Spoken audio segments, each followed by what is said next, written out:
Dr. Desai, your efforts at the institution there at Yale, you're working on a number of these things. And how are you looking at this from the provider point of view, as opposed to what Dr. Murillo presented as a more of a population point of view? Yeah, it's a great question. And I think the point that we have to start with is that, as we were just talking about, we're in the midst of this, sort of transformative moment on the therapy side and the biology side. We're at this sort of, transformative moment on the delivery and the payment side as well. And we are, I think, as Jaime is, kind of talking about, we are sort of moving away from a transactional, siloed, fee-for-service, kind of system, and increasingly moving to a value-based system of care where your reimbursement and the payment that you receive is tied to the quality of care, to the outcomes that are achieved, and to the efficiency of the care that you are providing. I think the other important point here is that we've seen a real blurring between the line of who is the deliverer of care and who is the payer of care, right? As large systems and provider groups are beginning to bear financial risk for some of the populations that they are taking care of. And I know we're going to talk about that probably a little later around, the penalties around readmissions, to the bundled payment program that Medicare and other payers have now, sort of implemented, all the way to, the ACO model that Jaime, was alluding to earlier, where, you essentially have a population that you're bearing, full risk. It's essentially capitation.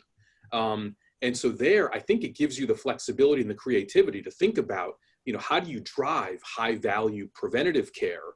And to his point, the cost of the medication is oftentimes a very narrow sliver of what the full cost of managing that patient is. And so you sort of get to an instance where providing patients the best medical therapy consistent with the guidelines is not only sort of the right thing to do clinically, but it also has sort of a net total cost of care reduction, for a payer or for society, which of course is the true, I think win-win-win, kind of scenario. And so, I will say that our own system here in New Haven has very much been in the midst of this, sort of engaging in this complex and ever-changing milieu. And, we are, of course, the readmission reduction program, we're involved in the bundled payment program, and we have an ACO. And to Jaime's point, the patients with heart failure and CKD and, obesity and diabetes, I mean, those are the ones that are the highest utilizer, sorts of populations. And so we've been trying to implement some novel care pathways and outreach efforts and sort of dedicated programs to try and deliver best care for them that also has, that is high value for the system. So let me use that as an opportunity. If I could just jump in for 1 second, Neil, this readmission problem has just been an enormous problem. And we've tried to tackle that in our healthcare system at the Cleveland Clinic. And I just will mention a couple of things is that it's great when a patient comes in the hospital and you put them on all the right medicines and then they go home and they don't take them or, or they can't afford them. Yeah. And, one of the things that we've done that seemed to make a very large difference is a discharge checklist, an electronic checklist. You have to go and check off all the points on the checklist before the patient leaves. And without getting into details about it, I do think there are systems approaches that can help. The readmission rate within 30 days from a heart failure discharge, you probably know what it is at Yale. I know what it is at the Cleveland Clinic. It is embarrassingly high. Yes. And that is contributing to the cumulative cost of the disease and the morbidity and discomfort to the patient. So just this readmission problem, enormous problem. And I don't think we've got quite all the answers yet. Yes. No, I don't think we do. I think beyond the checklist, which I think is incredibly important, sort of thinking about that, the transition from the hospital to the ambulatory setting and making sure that your discharge summary and your communication is good and the handoff, across providers is optimized. And the other thing that we've done, which has been quite helpful, is to have kind of an early post-discharge follow-up visit getting patients in the first week or the first 10 days. And if you can't do an in-person visit, at least do a phone call to kind of make sure that they've got what they need, they have a good understanding of their medicines, they're taking them, and that, things are sort of in place for them.